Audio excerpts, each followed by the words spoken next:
Hello ਦੋਸਤੋ, ਮੈਂ ਅੰਕਿਤ ਸਿੰਘ ਰਾਣਾ ਸਵਾਗਤ ਕਰਦਾ ਹਾਂ ਤੁਹਾਡਾ ਸਾਰਿਆਂ ਦਾ ਤੁਹਾਡੇ ਆਪਣੇ ਫੇਵਰੇਟ YouTube ਚੈਨਲ ਪ੍ਰਤਾਪ ਅਕੈਡਮੀ ਦੇ ਉੱਤੇ।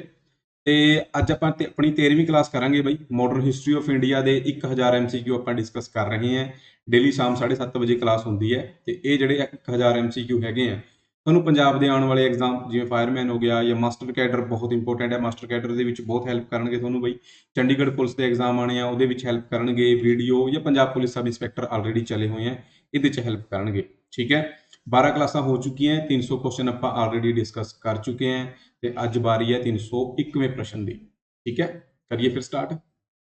ਹਾਂਜੀ, ਅਰਬਿੰਦੋ ਨੂੰ ਕਿਸ ਸਬੰਧ ਵਿੱਚ ਗ੍ਰਿਫਤਾਰ ਕੀਤਾ ਗਿਆ ਸੀ? ਤਾਂ ਅਰਬਿੰਦੋ ਯਾਨੀ ਅਰਬਿੰਦੋ ਘੋਸ਼ ਦੀ ਗੱਲ ਹੋ ਰਹੀ ਹੈ ਜੀ, ਕਾਂਗਰਸ ਪਾਰਟੀ ਦੇ ਗਰਮ ਖਿਆਲੀ ਨੇਤਾ। ਠੀਕ ਹੈ, ਤਾਂ ਕਾਂਗਰਸ ਪਾਰਟੀ ਦੇ ਵਿੱਚ ਹੁੰਦਾ ਕੀ ਹੈ, 1907 ਦੀ ਗੱਲ ਹੈ, ਸੂਰਤ ਦਾ ਸੈਸ਼ਨ ਸੀਗਾ, ਬਟਵਾਰਾ ਹੋ ਜਾਂਦਾ ਜੀ, ਨਰਮ ਖਿਆਲੀ ਅਲੱਗ ਹੋ ਜਾਂਦੇ ਆ, ਗਰਮ ਖਿਆਲੀ ਅਲੱਗ ਹੋ ਜਾਂਦੇ ਆ, ਝਗੜਾ ਹੋ ਗਿਆ ਸੀ ਇਹਨਾਂ ਦੇ ਵਿੱਚ। ਠੀਕ ਹੈ, ਗਰਮ ਖਿਆਲੀਆਂ ਦੇ ਵਿੱਚ ਜਿਵੇਂ ਅਰਬਿੰਦੋ ਘੋਸ਼ ਹੋ ਗਿਆ, ਠੀਕ ਹੈ, ਲਾਲਾ ਲਾਜਪਤ ਰਾਏ ਹੋ ਗਿਆ ਜੀ, ਬਾਲ ਗੰਗਾਧਰ ਤਿਲਕ, ਬਿਪਿਨ ਚੰਦਰਪਾਲ, ਇਹ ਸਾਰੇ ਗਰਮ ਖਿਆਲੀ ਨੇਤਾ ਸੀਗੇ। ਠੀਕ ਹੈ, ਜਦੋਂ ਗਰਮ ਖਿਆਲੀ ਨੇਤਾ ਅਲੱਗ ਹੋ ਗਏ ਤਾਂ ਬ੍ਰਿਟਿਸ਼ ਗਵਰਨਮੈਂਟ ਨੇ ਕੀ ਕਰਿਆ, ਇਹਨਾਂ ਸਾਰਿਆਂ ਨੂੰ ਬਹਾਨੇ ਸਿਰ ਅਲੱਗ-ਅਲੱਗ ਕੇਸ ਦੇ ਵਿੱਚ ਫਸਾਇਆ ਤੇ ਅਰੈਸਟ ਕਰਿਆ। ਠੀਕ ਹੈ, ਅਰਬਿੰਦੋ ਘੋਸ਼ ਨੂੰ ਵੀ 1908 ਦੇ ਵਿੱਚ ਅਰੈਸਟ ਕਰਿਆ ਗਿਆ ਸੀਗਾ ਬਈ, ਕਲਕੱਤਾ ਦੇ ਨੇੜੇ ਅਲੀਪੁਰ ਬੰਬ ਕੇਸ ਦੇ ਵਿੱਚ। ਠੀਕ ਹੈ, ਯਾਦ ਰੱਖਣਾ ਹੈ, ਅਲੀਪੁਰ ਬੰਬ ਕੇਸ ਦੇ ਵਿੱਚ ਇਹਨਾਂ ਨੂੰ ਅਰੈਸਟ ਕਰਿਆ ਗਿਆ। ਓਕੇ, ਪੜ੍ਹ ਸਕਦੇ ਹੋ, 1908 ਦੇ ਵਿੱਚ ਇਹਨਾਂ ਦਾ ਕਨੈਕਸ਼ਨ ਕੱਢਿਆ ਗਿਆ। ਅਲੀਪੁਰ ਦੇ ਵਿੱਚ ਬੰਬ ਬਣਾਉਣ ਦੀ ਫੈਕਟਰੀ ਫੜੀ ਗਈ ਸੀਗੀ।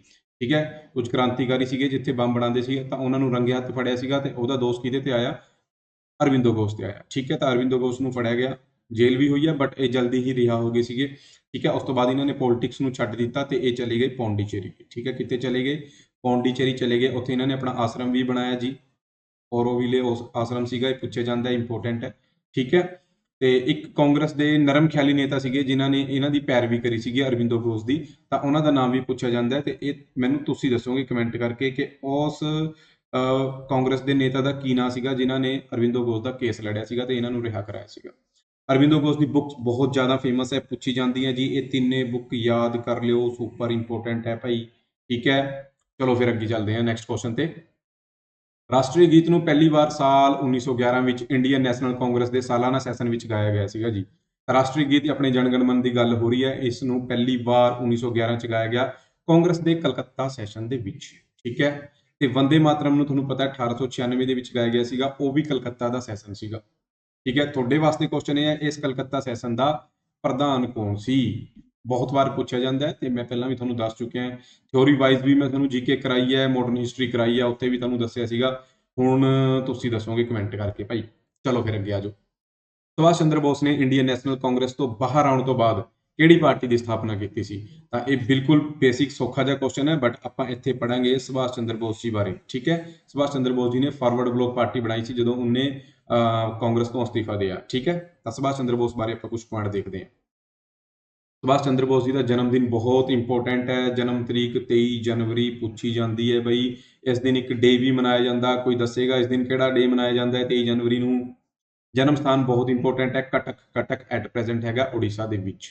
ਠੀਕ ਹੈ, ਪੜ੍ਹਨ ਲਿਖਣ ਦੇ ਵਿੱਚ ਬਹੁਤ ਵਧੀਆ ਸੀਗੇ, ਇੱਕ ਅੱਛੇ ਪਰਿਵਾਰ ਤੋਂ ਬਿਲੋਂਗ ਕਰਦੇ ਸੀਗੇ ਬਈ, ਅਮੀਰ ਪਰਿਵਾਰ ਤੋਂ। ਠੀਕ ਹੈ, 1919 ਦੇ ਵਿੱਚ ਇਹਨਾਂ ਨੇ ਆਪਣੀ ਗ੍ਰੈਜੂਏਸ਼ਨ ਕਰੀ ਹੈ ਫਿਲੋਸਫੀ ਦੇ ਵਿੱਚ ਕਲਕੱਤਾ ਯੂਨੀਵਰਸਿਟੀ ਤੋਂ। ਉਸ ਤੋਂ ਬਾਅਦ ਇਹਨਾਂ ਨੇ ICS ਦਾ ਐਗਜ਼ਾਮ ਦਿਆ, ਇੰਡੀਅਨ ਸਿਵਲ ਸਰਵਿਸ ਦਾ, ਜਿਵੇਂ ਅੱਜ ਕੱਲ੍ਹ UPSC ਹੁੰਦਾ ਹੈ ਨਾ, ਤਾਂ ਕਲੀਅਰ ਕਰਿਆ ਤੇ ਨਾਲ ਨਾਲ ਚੌਥਾ ਰੈਂਕ ਵੀ ਇਹਨਾਂ ਦਾ ਆਇਆ। ਠੀਕ ਹੈ, ਤਾਂ ਨੌਲੇਜ ਦਾ ਲੈਵਲ ਤੁਸੀਂ ਆਪ ਦੇਖ ਸਕਦੇ ਹੋ। ਠੀਕ ਹੈ, ਉਹਨਾਂ ਦਿਨਾਂ ਦੇ ਵਿੱਚ ICS ਕਲੀਅਰ ਕਰਨਾ, ਠੀਕ ਹੈ, ਵਿਦਆਊਟ ਕੋਚਿੰਗ। ਠੀਕ ਹੈ, ਤਾਂ ਬਟ ਇਹਨਾਂ ਨੇ ਕੀ ਕਰਿਆ 1921 ਦੇ ਵਿੱਚ ਜਦੋਂ ਅੰਦੋਲਨ ਚੱਲਿਆ ਹੋਇਆ ਸੀਗਾ ਜੀ, ਨੋਨ ਕੋਆਪਰੇਸ਼ਨ ਮੂਵਮੈਂਟ, ਅਸਹਿਯੋਗ ਅੰਦੋਲਨ, ਅਸਤੀਫਾ ਦਿੱਤਾ। ਠੀਕ ਹੈ, ਗਾਂਧੀ ਜੀ ਨੂੰ ਮਿਲਿਆ, ਗਾਂਧੀ ਜੀ ਨੇ ਕਿਹਾ ਕਿ ਚਲੋ ਵਧੀਆ ਤੁਸੀਂ ਅਸਤੀਫਾ ਦਿਆ ਹੈ ਨਾ, ਹੁਣ ਤੁਸੀਂ ਰਾਜਨੀਤੀ ਦੇ ਵਿੱਚ ਜਦੋਂ ਆਉਣਾ ਹੈ, ਅੰਦੋਲਨ ਦੇ ਵਿੱਚ ਸ਼ਾਮਿਲ ਹੋਣਾ ਹੈ, ਦੇਸ਼ ਵਾਸਤੇ ਕੁਝ ਕਰਨਾ ਹੈ, ਤਾਂ ਤੁਸੀਂ ਪਹਿਲਾਂ ਮਿਲੋ ਚਿਤਰੰਜਨ ਦਾਸ ਜੀ। ਠੀਕ ਹੈ, ਤਾਂ ਇਹਨਾਂ ਦੇ ਗੁਰੂ ਕੌਣ ਹੋਏ ਆ ਜੀ? ਰਾਜਨੀਤਿਕ ਗੁਰੂ ਹੋਏ ਆ ਚਿਤਰੰਜਨ ਦਾਸ ਜੀ। ਠੀਕ ਹੈ, ਯਾਦ ਰੱਖਣਾ ਹੈ, ਪੁੱਛਿਆ ਜਾਂਦਾ ਹੈ।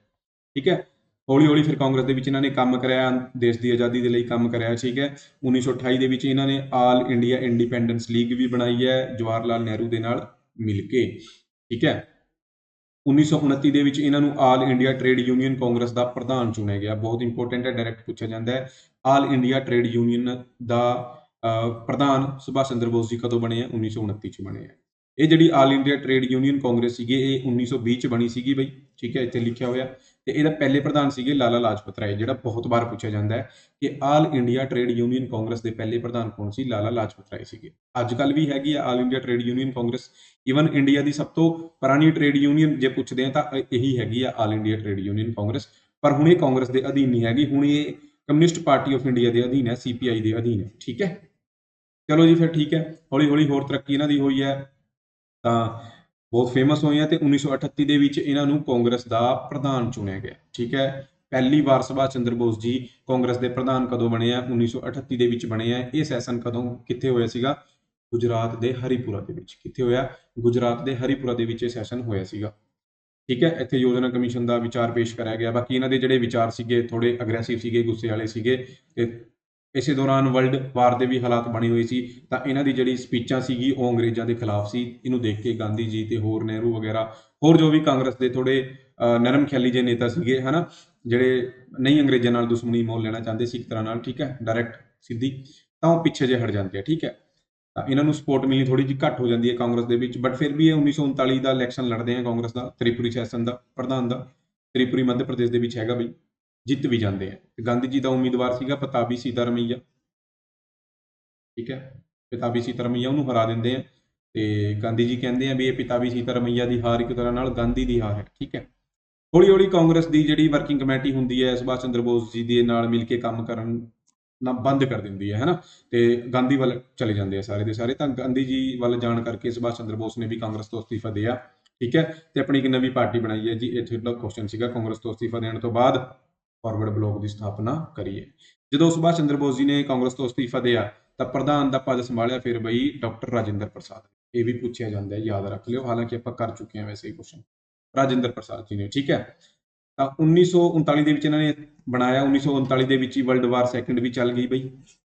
ਠੀਕ ਹੈ, 1940 ਚ ਇਹਨਾਂ ਨੂੰ ਗ੍ਰਿਫਤਾਰ ਕਰ ਲਿਆ ਗਿਆ, ਕਿਉਂਕਿ ਇਹ ਕਹਿ ਰਹੇ ਸੀ ਕਿ ਅੰਗਰੇਜ਼ਾਂ ਨੂੰ ਸਪੋਰਟ ਨਹੀਂ ਕਰਨੀ ਚਾਹੀਦੀ, ਆਪਾਂ ਨੂੰ ਜਰਮਨੀ ਨੂੰ ਸਪੋਰਟ ਕਰਨੀ ਚਾਹੀਦੀ ਹੈ, ਹਿਟਲਰ ਨੂੰ ਸਪੋਰਟ ਕਰਨੀ ਚਾਹੀਦੀ ਹੈ ਜਿਹੜਾ ਅੰਗਰੇਜ਼ਾਂ ਦੇ ਖਿਲਾਫ ਲੜ ਰਿਹਾ ਹੈ। ਠੀਕ ਹੈ, ਤਾਂ ਅਜਿਹੀ ਗੱਲਾਂ ਸੁਣ ਕੇ ਅੰਗਰੇਜ਼ਾਂ ਨੇ ਇਹਨਾਂ ਨੂੰ ਗ੍ਰਿਫਤਾਰ ਕਰ ਲਿਆ, ਘਰ ਦੇ ਵਿੱਚ ਹੀ ਨਜ਼ਰਬੰਦ ਕਰ ਲਿਆ। ਥੋੜੇ ਟਾਈਮ ਘਰ ਦੇ ਵਿੱਚ ਨਜ਼ਰਬੰਦ ਰਹੇ ਆ, ਫਿਰ ਇਹ ਸਮਝ ਗਏ ਕਿ ਜੇ ਘਰ ਦੇ ਵਿੱਚ ਨਜ਼ਰਬੰਦ ਰੱਖਿਆ ਗਿਆ ਤਾਂ ਦੇਸ਼ ਵਾਸਤੇ ਫਿਰ ਅੱਗੇ ਕੁਝ ਕਰਨੇ ਜੋਗੇ ਰਹਿਣੇ ਨਹੀਂ, ਤਾਂ ਇਹਨਾਂ ਨੇ ਚੁੱਪਚਾਪ ਭੇਸ ਬਦਲਿਆ ਤੇ ਨਿਕਲ ਗਏ ਘਰ ਤੋਂ ਬਈ। ਠੀਕ ਹੈ, ਕਲਕੱਤੇ ਤੋਂ ਪੇਸ਼ਾਵਰ ਗਏ ਆ, ਪੇਸ਼ਾਵਰ ਤੋਂ ਕਾਬੁਲ ਗਏ ਆ, ਕਾਬੁਲ ਤੋਂ ਰੂਸ ਗਏ ਆ, ਰੂਸ ਤੋਂ ਫਿਰ ਜਰਮਨੀ ਜਾ ਕੇ ਹਿਟਲਰ ਨੂੰ ਮਿਲੇ ਆ। ਠੀਕ ਹੈ, ਹਿਟਲਰ ਨੂੰ ਮਿਲਣ ਦੇ ਵਿੱਚ ਟਾਈਮ ਜ਼ਿਆਦਾ ਲੱਗਿਆ ਕਿਉਂਕਿ ਵਰਲਡ ਵਾਰ ਚੱਲੀ ਹੋਈ ਸੀ, ਹਿਟਲਰ ਕਿਹੜਾ ਵਿਹਲਾ ਬੈਠਿਆ ਸੀਗਾ ਵੀ ਹਾਂ, ਤਾਂ ਟਾਈਮ ਲੱਗਿਆ। ਤਾਂ ਇੰਨੇ ਟਾਈਮ ਇਹਨਾਂ ਨੇ ਬਰਲਿਨ ਦੇ ਵਿੱਚ ਫਰੀ ਇੰਡੀਅਨ ਲੀਜਨ ਆਰਮੀ ਦਾ ਗਠਨ ਵੀ ਕਰਿਆ। ਠੀਕ ਹੈ, ਥੋੜੇ ਟਾਈਮ ਬਾਅਦ ਇਹ ਹਿਟਲਰ ਨੂੰ ਮਿਲੇ। ਹਿਟਲਰ ਨੇ ਕਿਹਾ ਵੀ ਇੰਨੀ ਦੂਰ ਤੋਂ ਮੈਂ ਹੈਲਪ ਨਹੀਂ ਕਰ ਸਕਦਾ, ਤੂੰ ਜਾਪਾਨ ਜਾਓ। ਜਾਪਾਨ ਗਏ ਆ, ਫਿਰ ਸਿੰਗਾਪੁਰ ਗਏ ਆ, ਫਿਰ ਇਹਨਾਂ ਨੇ ਆਜ਼ਾਦ ਹਿੰਦ ਫੌਜ ਦੀ ਕਮਾਨ ਹੈ ਜਿਹੜੀ ਉਹ ਸੰਭਾਲੀ ਹੈ। ਅੱਗੇ ਦੀ ਸਟੋਰੀ ਤੁਹਾਨੂੰ ਪਤਾ ਹੀ ਹੈ ਆਜ਼ਾਦ ਹਿੰਦ ਫੌਜ ਦੀ ਫਿਰ, ਹੈ ਨਾ। ਚਲੋ ਅੱਗੇ ਕੁਐਸਚਨ ਤੇ ਆ ਲਿਓ ਜੀ। ਇਹ ਬੜਾ ਘੈਂਟ ਕੁਐਸਚਨ ਹੈ ਕਿਉਂਕਿ ਇਹਦਾ ਜਿਹੜਾ ਅਸਲੀ ਆਨਸਰ ਹੈ ਉਹ ਆਪਸ਼ਨ ਦੇ ਵਿੱਚ ਹੈ ਹੀ ਨਹੀਂ। 1937 ਦੇ ਵਿੱਚ ਕਾਂਗਰਸ ਦੀ ਜਿਹੜੀ ਮਿਨਿਸਟਰੀਆਂ ਬਣੀ ਸੀਗੀ ਕਿੰਨੇ ਸਟੇਟਾਂ 'ਚ ਬਣੀ ਸੀਗੀ? ਇਹੀ ਕੁਐਸਚਨ ਹੈ। ਓਕੇ, 1937 ਹੈ, ਸੌਰੀ 1937 ਵਿੱਚ ਕਾਂਗਰਸ ਨੇ ਕਿੰਨੇ ਰਾਜਾਂ ਵਿੱਚ ਮੰਤਰਾਲਿਆਂ ਦਾ ਗਠਨ ਕੀਤਾ? ਕਿੰਨੇ ਰਾਜ ਲਿਖ ਲਿਓ ਉੱਤੇ। ਠੀਕ ਹੈ, ਪੰਜਾਬੀ 'ਚ ਸਹੀ ਟ੍ਰਾਂਸਲੇਸ਼ਨ ਨਹੀਂ ਹੈਗੀ। ਤਾਂ ਦੇਖੋ ਆਪਾਂ ਪਹਿਲਾਂ ਹੀ ਕੁਐਸਚਨ ਪੜ੍ਹ ਚੁੱਕੇ ਹਾਂ ਪਿਛਲੀ ਕਲਾਸਾਂ ਦੇ ਵਿੱਚ, ਤੇ ਆਪਾਂ ਨੇ ਪੜ੍ਹਿਆ ਸੀਗਾ ਕਿ ਕਾਂਗਰਸ ਨੇ 1937 'ਚ ਜਿਹੜੀ ਸਟੇਟਾਂ 11 ਸਟੇਟਾਂ 'ਚ ਇਲੈਕਸ਼ਨ ਹੋਏ ਤੇ 8 ਦੇ ਵਿੱਚ ਸਟੇਟ ਆਪਣੀ ਸਰਕਾਰ ਬਣਾਈ ਹੈ। ਆਪਸ਼ਨ 'ਚ ਹੈ ਹੀ ਨਹੀਂ 8, ਆਪਾਂ 7 ਕਰਾਂਗੇ ਵੀ, ਬੋਰਡ ਨੇ ਵੀ 7 ਨੂੰ ਸਹੀ ਮੰਨਿਆ ਸੀਗਾ। ਠੀਕ ਹੈ, ਜੇ ਆਪਸ਼ਨ 'ਚ 8 ਨਹੀਂ ਮਿਲਦਾ ਆਪਾਂ 7 ਕਰ ਦਾਂਗੇ, ਕੋਈ ਚੱਕਰ ਨਹੀਂ ਹੈਗਾ। ਦੇਖ ਲੈਂਦੇ ਆ ਇੱਕ ਵਾਰ। ਦੇਖੋ, ਗਵਰਨਮੈਂਟ ਆਫ ਇੰਡੀਆ ਐਕਟ ਆਇਆ 1935 ਦਾ। ਠੀਕ ਹੈ, ਇਸ ਐਕਟ ਦੇ ਅਨੁਸਾਰ 1937 ਦੇ ਵਿੱਚ ਭਾਰਤ ਵਿੱਚ ਆਮ ਸੂਬਾਈ ਚੋਣਾਂ ਹੋਈਆਂ, ਮਤਲਬ ਇਲੈਕਸ਼ਨ ਹੋਏ ਆ ਸਾਰੇ ਸੂਬਿਆਂ ਦੇ ਵਿੱਚ। ਸੂਬੇ ਮਤਲਬ ਪ੍ਰੋਵਿੰਸ ਉਸ ਟਾਈਮ ਕਿਹਾ ਜਾਂਦਾ ਸੀਗਾ, ਯਾਨੀ ਅੱਜ ਆਪਾਂ ਸਟੇਟ ਬੋਲਦੇ ਹਾਂ, ਰਾਜ ਬੋਲਦੇ ਹਾਂ। ਕਾਂਗਰਸ ਨੂੰ ਸ਼ਾਨਦਾਰ ਸਫਲਤਾ ਮਿਲੀ ਹੈ ਜੀ। 11 ਦੇ ਵਿੱਚੋਂ 5 ਦੇ ਵਿੱਚ ਤਾਂ ਡਾਇਰੈਕਟ ਮੈਜੋਰਟੀ ਆ ਗਈ। ਠੀਕ ਹੈ, ਕਿਹੜੀ 5 ਸਟੇਟਾਂ ਸੀਗੀ? ਕੇਂਦਰੀ ਸੂਬਾ ਯਾਨੀ ਸੈਂਟਰਲ ਪ੍ਰੋਵਿੰਸ, ਜਿਹਨੂੰ ਅੱਜ ਆਪਾਂ ਮੱਧ ਪ੍ਰਦੇਸ਼ ਵਾਲਾ ਏਰੀਆ ਬੋਲਦੇ ਹਾਂ। ਇੱਕ ਸੀਗਾ ਜੀ ਸੰਯੁਕਤ ਸੂਬਾ, ਜਿਹਨੂੰ ਉਸ ਟਾਈਮ ਯੂਨਾਈਟਿਡ ਪ੍ਰੋਵਿੰਸ ਤੇ ਅੱਜ ਬੋਲਦੇ ਹਾਂ ਉੱਤਰ ਪ੍ਰਦੇਸ਼। ਬਿਹਾਰ, ਉੜੀਸਾ, ਮਦਰਾਸ, ਜਿਹਨੂੰ ਆਪਾਂ ਅੱਜ ਬੋਲਦੇ ਹਾਂ ਤਾਮਿਲ। ਇਹਨਾਂ ਦੇ ਵਿੱਚ ਤਾਂ ਕਲੀਅਰ ਮੈਜੋਰਟੀ ਸੀਗੀ। ਬੰਬਈ ਦੇ ਵਿੱਚ ਵੀ ਕਲੀਅਰ ਮੈਜੋਰਟੀ ਹੀ ਸਮਝੋ, ਇੱਕ ਅੱਧੀ ਸੀਟ ਦੀ ਕਮੀ ਸੀ, ਆਜ਼ਾਦ ਬੰਦੇ ਮਿਲ ਗਏ ਤਾਂ ਇੱਥੇ ਵੀ ਇਹਨਾਂ ਦੀ ਸਰਕਾਰ ਬਣ ਗਈ, ਯਾਨੀ 6 ਦੀ ਬਣ ਗਈ ਬਈ। ਠੀਕ ਹੈ, ਬਾਕੀ ਬਚੀ 2 ਸਟੇਟਾਂ ਜਿਵੇਂ ਨਾਰਥ ਵੈਸਟ ਫਰੰਟ ਪ੍ਰੋਵਿੰਸ ਜਿਹੜਾ ਪਾਕਿਸਤਾਨ ਦੇ ਵਿੱਚ ਅੱਜ, ਤੇ ਅਸਾਮ। ਇੱਥੇ ਸਭ ਤੋਂ ਵੱਡੀ ਪਾਰਟੀ ਕੌਣ ਬਣੀ ਹੈ? ਕਾਂਗਰਸ ਬਣੀ ਹੈ। ਠੀਕ ਹੈ, ਤੇ ਇੱਥੇ ਵੀ ਇਹਨਾਂ ਨੇ ਸਰਕਾਰ ਬਣਾ ਲਈ, ਯਾਨੀ ਕੁੱਲ ਮਿਲਾ ਕੇ 8 ਰਾਜਾਂ 'ਚ ਸਰਕਾਰ ਬਣ ਗਈ। ਓਕੇ, 8 ਬਣ ਗਈ। 11 ਦੇ ਵਿੱਚੋਂ 8 'ਚ ਬਣ ਗਈ ਵੀ, 3 ਬਚੇ ਆ, ਸੁਪਰ ਇੰਪੋਰਟੈਂਟ ਹੈ। ਬੰਗਾਲ ਦੇ ਵਿੱਚ ਫਜ਼ਲੁਲ ਹੱਕ ਦੀ ਅਗਵਾਈ ਦੇ ਵਿੱਚ ਕ੍ਰਿਸ਼ਕ ਪ੍ਰਜਾ ਪਾਰਟੀ ਦੀ ਸਰਕਾਰ ਬਣਦੀ ਹੈ। ਪੰਜਾਬ ਦੇ ਵਿੱਚ ਸਿਕੰਦਰ ਹਯਾਤ ਖਾਨ ਦੀ ਅਗਵਾਈ ਦੇ ਵਿੱਚ ਯੂਨੀਅਨਿਸਟ ਪਾਰਟੀ ਦੀ ਸਰਕਾਰ ਬਣਦੀ ਹੈ। ਸਿੰਧ ਦੇ ਵਿੱਚ ਸਿੰਧ ਯੂਨਾਈਟਿਡ ਪਾਰਟੀ ਤੇ ਇੱਕ ਆਜ਼ਾਦ ਗਰੁੱਪ ਸੀਗਾ ਗੁਲਾਮ ਹੁਸੈਨ ਦਾ, ਇਹ ਮਿਲ ਕੇ ਅੱਲਾ ਬਖਸ਼ ਦੀ ਅਗਵਾਈ ਦੇ ਵਿੱਚ ਸਰਕਾਰ ਬਣਾਉਂਦੇ ਆ। ਓਕੇ, ਤੇ ਹੁਣ ਦੇਖੋ ਕਾਂਗਰਸ ਨੇ 8 ਚ ਬਣਾਈ ਹੈ, ਬਟ ਆਪਾਂ ਇਹ ਯਾਦ ਰੱਖ ਸਕਦੇ ਹਾਂ ਕਈ ਵਾਰ ਕੀ ਹੁੰਦਾ ਜਿਹੜੇ ਕੁਐਸਚਨ ਬਣਾਉਣ ਵਾਲਾ ਉਹ 7 ਆਪਸ਼ਨ ਦਿੰਦਾ ਹੈ, ਉਹ ਅਸਾਮ ਨੂੰ ਨਹੀਂ ਕਾਊਂਟ ਕਰਦੇ, ਠੀਕ ਹੈ ਨਾ। ਤਾਂ ਕੋਈ ਚੱਕਰ ਨਹੀਂ, ਜੇ ਆਪਸ਼ਨ ਦੇ ਵਿੱਚ 8 ਨਹੀਂ ਹੈ ਆਪਾਂ 7 ਕਰ ਲਾਂਗੇ, ਕੋਈ ਇਸ਼ੂ ਨਹੀਂ ਹੈਗਾ, ਗੁੱਸਾ ਨਹੀਂ ਕਰਨਾ। ਨੈਕਸਟ ਆਓ ਜੀ, 1942 ਦੇ ਵਿੱਚ ਭਾਰਤ ਛੱਡੋ ਅੰਦੋਲਨ ਸ਼ੁਰੂ ਹੋਣ ਦਾ ਮੁੱਖ ਕਾਰਨ ਕੀ ਸੀਗਾ? ਤਾਂ 1942 ਦੇ ਵਿੱਚ ਭਾਰਤ ਛੱਡੋ ਅੰਦੋਲਨ ਸ਼ੁਰੂ ਹੋਇਆ, ਆਪਾਂ ਪੜ੍ਹ ਚੁੱਕੇ ਹਾਂ ਬਹੁਤ ਵਾਰ ਪਹਿਲਾਂ ਭਾਰਤ ਛੱਡੋ ਅੰਦੋਲਨ ਬਾਰੇ। ਕਾਰਨ ਕੀ ਸੀ? ਕਾਰਨ ਬਈ ਸਿੰਪਲ ਜਿਹਾ ਸੀਗਾ, ਦੇਖੋ ਇਹ ਦੇਖੋ 1939 ਦੇ ਵਿੱਚ, ਚਲੋ ਪਹਿਲਾਂ ਇਹ ਦੇਖੋ 1937 ਚ ਸਰਕਾਰਾਂ ਬਣੀਆਂ ਸਾਰੀ ਜਗ੍ਹਾ, ਠੀਕ ਹੈ। ਹੁਣ 1937 ਚ ਸਰਕਾਰਾਂ ਬਣ ਗਈਆਂ, ਠੀਕ ਹੈ। 1939 ਦੇ ਵਿੱਚ ਵਰਲਡ ਵਾਰ ਲੱਗ ਗਈ। 1939 ਦੇ ਵਿੱਚ ਕੀ ਲੱਗੀ? ਵਰਲਡ ਵਾਰ 2 ਲੱਗੀ ਬਈ, ਸੈਕੰਡ ਵਰਲਡ ਵਾਰ, ਠੀਕ ਹੈ। ਤਾਂ ਉਸ ਟਾਈਮ ਜਿਹੜਾ ਇੰਡੀਆ ਦਾ ਵਾਇਸਰੋਏ ਸੀਗਾ ਜੀ ਲਿਨਲਿਥਗੋ, ਉਹਨੇ ਕਹਿਤਾ ਕਿ ਇੰਡੀਆ ਵੀ ਯੁੱਧ ਦਾ ਭਾਗ ਹੈਗਾ, ਇੰਡੀਆ ਵੀ ਯੁੱਧ 'ਚ ਪਾਰਟਿਸਿਪੇਟ ਕਰੇਗਾ, ਇੰਡੀਆ ਵੀ ਲੜੇਗਾ, ਠੀਕ ਹੈ। ਇਸ ਗੱਲ ਦਾ ਵਿਰੋਧ ਕਰਿਆ ਜੀ ਕਾਂਗਰਸ ਨੇ, ਠੀਕ ਹੈ। ਉਹਨਾਂ ਨੇ ਕੀ ਕਰਿਆ, ਚੱਕ ਕੇ ਆਪਣੀ ਸਾਰੀ ਮਿਨਿਸਟਰੀਆਂ ਜਿਹੜੀ 1937 ਚ ਬਣੀ ਸੀਗੀ ਸਾਰੀਆਂ ਤੋਂ ਅਸਤੀਫਾ ਦਿੱਤਾ, ਠੀਕ ਹੈ। 8 ਚ ਸਰਕਾਰ ਸੀ, ਸਾਰਿਆਂ ਚੋਂ ਅਸਤੀਫਾ ਦਿੱਤਾ ਉਹਨਾਂ ਨੇ। 2 ਸਾਲ ਇਹਨਾਂ ਦੀ ਸਰਕਾਰ ਇਹ ਚੱਲੀ ਹੈ, 39 ਚ ਇਹਨਾਂ ਨੇ ਅਸਤੀਫਾ ਦਿੱਤਾ, 37 ਚ ਇਹਨਾਂ ਦੀ ਸਰਕਾਰ ਬਣੀ ਸੀਗੀ, ਠੀਕ ਹੈ। ਤੇ ਇਹ ਵਿਰੋਧ ਕਰਨ ਲੱਗੇ ਅੰਗਰੇਜ਼ਾਂ ਦੇ, ਇਸ ਦੇ ਵਿੱਚ ਮਾਹੌਲ ਬਣਾਉਣ ਲੱਗੇ, ਠੀਕ ਹੈ ਜੀ, ਕਿ ਆਪਾਂ ਨੇ ਯੁੱਧ ਨਹੀਂ ਲੜਨਾ, ਇਹ ਉਹ। ਤਾਂ ਅੰਗਰੇਜ਼ਾਂ ਨੂੰ ਟੈਨਸ਼ਨ ਹੋ ਗਈ, ਤਾਂ ਉਹ ਇਹਨਾਂ ਨੂੰ ਮਨਾਉਣ ਵਾਸਤੇ, ਕਾਂਗਰਸ ਪਾਰਟੀ ਨੂੰ ਮਨਾਉਣ ਵਾਸਤੇ, ਇੰਡੀਅਨ ਲੀਡਰ ਨੂੰ ਮਨਾਉਣ ਵਾਸਤੇ 1940 ਦੇ ਵਿੱਚ ਆਫਰ ਲੈ ਕੇ ਆਏ ਆ, ਅਗਸਤ ਆਫਰ। ਕਿਹੜਾ ਆਫਰ? ਅਗਸਤ ਆਫਰ ਲੈ ਕੇ ਆਏ ਬਾਈ, ਠੀਕ ਹੈ। ਪੜਾਂਗੇ ਅਗਸਤ ਆਫਰ ਬਾਰੇ, ਆਪਾਂ ਪੋਲਿਟਿਕਸ ਵੈਸੇ ਪੜ੍ਹ ਵੀ ਚੁੱਕੇ ਹਾਂ ਅਗਸਤ ਆਫਰ ਬਾਰੇ, ਬਸ ਇੱਕ ਤਰ੍ਹਾਂ ਨਾਲ ਮਨਾਉਣ ਦੀ ਕੋਸ਼ਿਸ਼ ਸੀ, ਫਿਰ ਦੇਖਾਂਗੇ ਡਿਟੇਲ ਇਹਦੀ। ਬਟ ਕਾਂਗਰਸ ਵਾਲਿਆਂ ਨੇ ਰਿਜੈਕਟ ਕਰਤਾ, ਠੀਕ ਹੈ, ਤੇ ਉਹ ਆਪਣੇ ਅੰਦੋਲਨ ਵਗੈਰਾ ਦੀ ਤਿਆਰੀ 'ਚ ਲੱਗ ਗਏ। ਫਿਰ 1942 'ਚ ਜਦੋਂ ਹੋਰ ਪ੍ਰੈਸ਼ਰ ਪਿਆ, ਤਾਂ ਇਹ 1942 'ਚ ਲੈ ਕੇ ਆਏ ਆ ਕ੍ਰਿਪਸ ਮਿਸ਼ਨ। ਕੀ ਲੈ ਕੇ ਆਏ ਆ ਜੀ ਅੰਗਰੇਜ਼? ਕ੍ਰਿਪਸ ਮਿਸ਼ਨ ਲੈ ਕੇ ਆਏ ਆ ਇੰਡੀਅਨਸ ਲੀਡਰ ਨੂੰ ਮਨਾਉਣ ਵਾਸਤੇ। ਆਪਣੇ ਵਾਲਿਆਂ ਨੇ ਫਿਰ ਇਹਨੂੰ ਮਨਾ ਕਰਤਾ ਕ੍ਰਿਪਸ ਮਿਸ਼ਨ ਨੂੰ। ਕ੍ਰਿਪਸ ਮਿਸ਼ਨ ਵੀ ਕੀ ਹੋ ਗਿਆ? ਫੇਲ ਹੋ ਗਿਆ, ਠੀਕ ਹੈ, ਇੰਡੀਅਨਸ ਨੂੰ ਮਨਾਉਣ ਦੇ ਵਿੱਚ। ਤੇ ਫਿਰ ਇੰਡੀਅਨਸ ਨੇ ਬਈ 1942 ਚ ਕ੍ਰਿਪਸ ਮਿਸ਼ਨ ਦੇ ਫੇਲ ਹੋਣ ਤੋਂ ਬਾਅਦ ਆਪਾਂ ਨੇ ਸਟਾਰਟ ਕਰਿਆ ਜੀ ਭਾਰਤ ਛੱਡੋ ਅੰਦੋਲਨ, ਠੀਕ ਹੈ। ਕ੍ਰਿਪਸ ਮਿਸ਼ਨ ਦੇ ਵਿੱਚ ਕਾਫੀ ਸਾਰੇ ਪ੍ਰਸਤਾਵ ਸੀਗੇ ਜੀ, ਜਿਵੇਂ ਸੰਵਿਧਾਨ ਸਭਾ ਬਣਾਵਾਂਗੇ, ਪਰ ਯੁੱਧ ਤੋਂ ਬਾਅਦ ਕਹਿੰਦੇ ਸੀ ਬਣਾਵਾਂਗੇ। ਤਾਂ ਅਜਿਹੀ ਗੱਲਾਂ ਸੀ ਜਿਹੜੇ ਆਪਣੇ ਵਾਲੇ ਲੀਡਰਾਂ ਨੂੰ ਵਧੀਆ ਨਹੀਂ ਲੱਗੀ, ਉਹਨਾਂ ਨੇ ਕਿਹਾ ਵੀ ਇਹਨਾਂ ਨੇ ਨਹੀਂ ਮੰਨਣਾ, ਆਪਾਂ ਅੰਦੋਲਨ ਸ਼ੁਰੂ ਕਰਦੇ ਹਾਂ ਬੜੇ ਲੈਵਲ ਤੇ। ਫਿਰ ਭਾਰਤ ਛੱਡੋ ਅੰਦੋਲਨ ਸ਼ੁਰੂ ਹੋਇਆ, ਤਾਂ ਯਾਨੀ ਕਿ ਬਈ ਕ੍ਰਿਪਸ ਮਿਸ਼ਨ ਦੀ ਅਸਫਲਤਾ ਤੋਂ ਬਾਅਦ ਸ਼ੁਰੂ ਹੋਇਆ ਸੀਗਾ ਜੀ। ਅੰਡਰਸਟੈਂਡ? ਚਲੋ ਫਿਰ ਅੱਗੇ ਆ ਜਾਓ। ਇਸ ਅੰਦੋਲਨ ਨੂੰ ਹਿੰਦੂ ਅਤੇ ਮੁਸਲਮਾਨ ਦੋਵਾਂ ਦਾ ਸਮਰਥਨ ਮਿਲਿਆ, ਤੇ ਹਿੰਦੂ ਤੇ ਮੁਸਲਮਾਨ ਦੋਨਾਂ ਨੇ ਬਈ ਬੜਾ ਵਧੀਆ ਸਪੋਰਟ ਕਰਿਆ। 1920 ਚ ਜਿਹੜਾ ਅੰਦੋਲਨ ਹੋਇਆ ਸੀਗਾ ਜੀ ਨੋਨ ਕੋਆਪਰੇਸ਼ਨ ਮੂਵਮੈਂਟ, ਓਕੇ, ਸਮਝਿਓ ਗੱਲ। ਉਸ ਤੋਂ ਬਾਅਦ ਜਿਹੜੇ ਹੋਈਆਂ ਉਹਨਾਂ 'ਚ ਕੋਈ ਜ਼ਿਆਦਾ ਪਾਰਟਿਸਿਪੇਸ਼ਨ ਉਹਨਾਂ ਦੀ ਨਹੀਂ ਰਹੀ ਹੈ, ਕਿਉਂਕਿ ਮੁਸਲਿਮ ਲੀਗ ਨੇ ਇੱਕ ਤਰ੍ਹਾਂ ਨਾਲ ਆਪਣਾ ਜਿਹੜਾ ਦਬਦਬਾ ਹੈ ਮੁਸਲਿਮਸ ਦੇ ਉੱਤੇ ਕਾਇਮ ਕਰਿਆ, ਤੇ ਮੁਸਲਿਮ ਲੀਗ ਤੁਹਾਨੂੰ ਪਤਾ ਕਾਂਗਰਸ ਤੋਂ ਆਪੋਜ਼ਿਟ ਹੀ ਚੱਲਦੀ ਸੀਗੀ। ਹਾਂਜੀ, ਮਾਊਂਟ ਬੈਟਨ ਤੋਂ ਬਾਅਦ ਪਹਿਲਾ ਭਾਰਤੀ ਗਵਰਨਰ ਜਨਰਲ ਕੌਣ ਬਣਿਆ ਜਦੋਂ ਆਪਣਾ ਦੇਸ਼ ਆਜ਼ਾਦ ਹੋਇਆ? ਗੱਲ 1947 ਦੀ ਹੈ, ਠੀਕ ਹੈ। ਆਜ਼ਾਦ ਹੋਣ ਤੋਂ ਬਾਅਦ ਆਪਾਂ ਨੇ ਪੋਸਟ ਰੱਖੀ ਹੈ ਗਵਰਨਰ ਜਨਰਲ ਦੀ, ਤੇ ਪਹਿਲਾ ਗਵਰਨਰ ਜਨਰਲ ਦੇਸ਼ ਦਾ ਬਣਾਇਆ ਆਪਾਂ ਨੇ ਕਿਹਨੇ? ਫालतू ਟੈਨਸ਼ਨ ਲਈ ਨਹੀਂ, ਜਿਹੜਾ ਪਹਿਲਾਂ ਸੀਗਾ ਉਸੇ ਨੂੰ ਬਣਾ ਕੇ ਰੱਖਿਆ, ਮਾਊਂਟ ਬੈਟਨ, ਠੀਕ ਹੈ। ਫਿਰ ਰਿਟਾਇਰ ਹੋ ਗਿਆ। ਫਿਰ ਨੈਕਸਟ ਗਵਰਨਰ ਜਨਰਲ ਬਣਾਇਆ ਆਪਾਂ ਨੇ ਜੀ ਸੀ ਰਾਜਾ ਗੋਪਾਲਾਚਾਰੀ, ਠੀਕ ਹੈ। ਇਹ ਪਹਿਲੇ ਪਰਸਨ ਸੀਗੇ, ਠੀਕ ਹੈ, ਬਸ ਇਹ ਯਾਦ ਰੱਖਣਾ ਇਹਨਾਂ ਬਾਰੇ, ਕੁਝ 2-4 ਪੁਆਇੰਟ ਪੜ੍ਹ ਲਓ। ਚੱਕਰਵਰਤੀ ਰਾਜਾ ਗੋਪਾਲਾਚਾਰੀ ਇਕੱਲੇ ਭਾਰਤੀ ਸਨ ਜਿਨ੍ਹਾਂ ਨੇ ਭਾਰਤ ਦੇ ਗਵਰਨਰ ਜਨਰਲ ਵਜੋਂ ਸੇਵਾ ਕੀਤੀ ਹੈ, ਠੀਕ ਹੈ। ਪਹਿਲੇ ਇੰਡੀਅਨ ਹੈ, ਆਖਰੀ ਇੰਡੀਅਨ ਵੀ ਇਹੀ ਹੈ, ਠੀਕ ਹੈ। ਇਹਨਾਂ ਦੀ ਇੱਕ ਪਾਰਟੀ ਸੀਗੀ ਜੀ ਸੁਤੰਤਰ ਪਾਰਟੀ, ਯਾਦ ਰੱਖਣੇ ਪੁੱਛੇ ਜਾਂਦੇ ਆ। ਸੁਤੰਤਰ ਪਾਰਟੀ ਦੇ ਨਾਲ ਕਿਹਨਾਂ ਦਾ ਸੰਬੰਧ ਹੈ? ਸੀ ਰਾਜਾ ਗੋਪਾਲਾਚਾਰੀ ਦਾ, ਠੀਕ ਹੈ। 1937 ਤੋਂ ਲੈ ਕੇ 1939 ਤੱਕ ਮਦਰਾਸ ਦੇ ਪ੍ਰਧਾਨ ਮੰਤਰੀ ਵੀ ਰਹੇ ਹੈ। ਪ੍ਰਧਾਨ ਮੰਤਰੀ ਮਤਲਬ ਜਿਵੇਂ ਅੱਜ ਮੁੱਖ ਮੰਤਰੀ ਹੁੰਦਾ, ਅੰਗਰੇਜ਼ਾਂ ਦੇ ਟਾਈਮ ਦੇ ਵਿੱਚ ਪ੍ਰਧਾਨ ਮੰਤਰੀ ਕਿਹਾ ਜਾਂਦਾ ਸੀਗਾ ਪ੍ਰੋਵਿੰਸਸ ਦੇ ਜਿਹੜੇ ਵੀ ਸੀਐਮ ਸੀਗੇ। ਕਿਉਂਕਿ 1937 ਚ ਇਲੈਕਸ਼ਨ ਹੋਈਆਂ, ਦੇਖੋ ਪਿਛਲੇ ਕੁਐਸਚਨਾਂ 'ਚ ਆਪਾਂ ਨੇ ਦੇਖਿਆ, ਆ ਦੇਖ ਲਓ 1937 ਚ ਇਲੈਕਸ਼ਨ ਹੋਏ ਹੈ, ਤੇ ਬਈ 5 ਸੂਬਿਆਂ 'ਚ ਬਹੁਮਤ ਮਿਲਿਆ, ਇੱਕ ਮਦਰਾਸ ਵੀ ਹੈ। ਤਾਂ ਕਿਹਦੀ ਅਗਵਾਈ ਦੀ ਸਰਕਾਰ ਬਣੀ ਹੈ? ਸੀ ਰਾਜਾ ਗੋਪਾਲਾਚਾਰੀ। ਅੰਡਰਸਟੈਂਡ? 1937 ਚ। ਤੇ ਫਿਰ ਬਈ 1939 ਚ ਜਦੋਂ ਵਰਲਡ ਵਾਰ ਸ਼ੁਰੂ ਹੋਇਆ, ਕਾਂਗਰਸ ਨੇ ਅਸਤੀਫੇ ਦੇ ਹੈ, ਇਹਨਾਂ ਸਾਰੀਆਂ ਚੋਂ ਅਸਤੀਫੇ ਦੇ ਦਿੱਤੇ ਕਾਂਗਰਸ ਨੇ। ਤਾਂ ਇਹ 2 ਸਾਲ ਲਗਭਗ ਸੀ ਰਾਜਾ ਗੋਪਾਲਾਚਾਰੀ ਦੇ ਅੰਡਰ ਹੀ ਸਰਕਾਰ ਸੀ, ਓਕੇ। ਚਲੋ ਗਿਆ ਫਿਰ, ਹਾਂਜੀ। ਬਲੈਕ ਹੋਲ ਦੀ ਟ੍ਰੈਜਡੀ ਕਿੱਥੇ ਵਾਪਰੀ ਸੀਗੀ? ਬਲੈਕ ਹੋਲ ਦੀ ਘਟਨਾ ਜਿਹੜਾ ਘਟਨਾ ਹੈ ਜਿਹੜੀ ਇਹ ਕਿੱਥੇ ਹੋਈ ਸੀ। ਤਾਂ ਬਲੈਕ ਹੋਲ ਦੀ ਘਟਨਾ ਦਾ ਪਹਿਲੀ ਗੱਲ ਤਾਂ ਇਹ ਹੈ, ਜ਼ਿਕਰ ਸਿਰਫ ਅੰਗਰੇਜ਼ਾਂ ਦੀ ਕਿਤਾਬਾਂ 'ਚ ਮਿਲਦਾ ਹੈ। ਆਪਣੇ ਇੰਡੀਆ ਦੇ ਕਿਸੇ ਇਤਿਹਾਸਕਾਰ ਨੇ ਬਲੈਕ ਹੋਲ ਟ੍ਰੈਜਡੀ ਨੂੰ ਉਸ ਟਾਈਮ ਨਹੀਂ ਕਿਹਾ ਸੀਗਾ ਕਿ ਹੋਈ ਹੈ, ਠੀਕ ਹੈ। ਚਲੋ ਆਪਾਂ ਤਾਂ ਆਪਣੇ ਕੁਐਸਚਨ ਦੇ ਹਿਸਾਬ ਨਾਲ ਚੱਲਦੇ ਹਾਂ। ਤਾਂ ਇਹ ਟ੍ਰੈਜਡੀ ਹੋਈ ਸੀਗੀ ਕਲਕੱਤਾ ਦੇ ਵਿੱਚ, ਠੀਕ ਹੈ। ਕਿੱਦਾਂ? ਤਾਂ ਕਲਕੱਤਾ ਯਾਨੀ ਬੰਗਾਲ ਦਾ ਜਿਹੜਾ ਨਵਾਬ ਸੀਗਾ ਉਸ ਟਾਈਮ ਸਿਰਾਜੂਦੌਲਾ, ਉਹਨੇ ਕੀ ਕਰਿਆ, ਅੰਗਰੇਜ਼ ਜਿਹੜੇ ਹੈਗੇ ਆ ਆਪਣਾ ਉਹਨਾਂ ਨੇ ਕਿਲਾ ਬਣਾਇਆ ਹੋਇਆ ਸੀਗਾ ਫੋਰਟ ਵਿਲੀਅਮ, ਉਹਦੀ ਤਿਆਰੀ ਕਰ ਰਹੇ ਸੀਗੇ, ਕੁਝ ਕਿਲਾਬੰਦੀ ਵਗੈਰਾ ਕਰ ਰਹੀ ਸੀ, ਠੀਕ ਹੈ, ਬਿਨਾਂ ਪਰਮਿਸ਼ਨ ਤੋਂ, ਨਵਾਬ ਦੀ ਬਿਨਾਂ ਪਰਮਿਸ਼ਨ ਤੋਂ। ਨਾਲੇ ਨਵਾਬ ਨੇ ਜਿਹੜੇ ਉਹਨਾਂ ਨੂੰ ਅਧਿਕਾਰ ਦਏ ਹੋਏ ਸੀਗੇ ਵਪਾਰ ਵਗੈਰਾ ਕਰਨ ਦੇ, ਕੋਈ ਟੈਕਸ ਵਗੈਰਾ ਫ੍ਰੀ ਕਰਿਆ ਹੋਇਆ ਸੀਗਾ, ਉਹਦਾ ਵੀ ਮਿਸਯੂਜ਼ ਕਰ ਰਹੇ ਸੀਗੇ। ਇਹ ਗੱਲ ਵਧੀਆ ਨਹੀਂ ਲੱਗਦੀ ਨਵਾਬ ਨੂੰ। ਨਵਾਬ ਆਉਂਦਾ ਚੱਕ ਕੇ ਸਾਰੇ ਅੰਗਰੇਜ਼ਾਂ ਨੂੰ ਚੱਕ ਕੇ ਇੱਕ ਕੋਠੜੀ 'ਚ ਬੰਦ ਕਰ ਜਾਂਦਾ ਹੈ, ਛੋਟੇ ਜਿਹੇ ਕਮਰੇ 'ਚ, ਠੀਕ ਹੈ। ਤੇ ਜਦੋਂ ਉਹਨਾਂ ਨੂੰ ਬਾਅਦ 'ਚ ਖੋਲ੍ਹਿਆ ਜਾਂਦਾ ਹੈ ਤਾਂ ਉਹਨਾਂ ਦੇ ਵਿੱਚੋਂ ਕਾਫੀਆਂ ਦੀ ਡੈਥ ਹੋ ਚੁੱਕੀ ਸੀਗੀ, ਠੀਕ ਹੈ। ਇਹ ਹੈਗੀ ਹੈ ਬਲੈਕ ਹੋਲ ਟ੍ਰੈਜਡੀ 1757 ਦੀ ਗੱਲ ਹੈ, ਠੀਕ ਹੈ, 56 ਦੀ।